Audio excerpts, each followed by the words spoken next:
In vorm, uit vorm. In vorm, uit vorm. Ja, dit is wat energie doet. Dus dat betekent ook, alles wat jij denkt, pas ermee op. Want het beweegt in vorm. Oké? En vervolgens is het aan ons om het weer uit vorm te laten bewegen. En dat doen we vaak niet. Er komt iets binnen, dat maakt ons boos of verdrietig. Of het triggert een oude herinnering. En die willen we niet voelen. Dan denk je, oh, ga weg. Dit wil ik niet meer. Dit wil ik nooit meer. Ik wil me niet meer voelen zoals toen.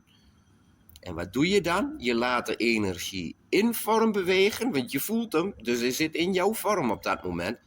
En dan mag die er niet zijn. En wat doe je dan? Je drukt hem weg.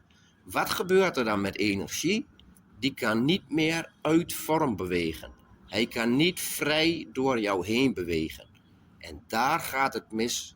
Want daar gaat hij in jouw lijf zorgen voor allerlei blokkades, voor allerlei pijn, voor allerlei verstoringen, ziektebeelden.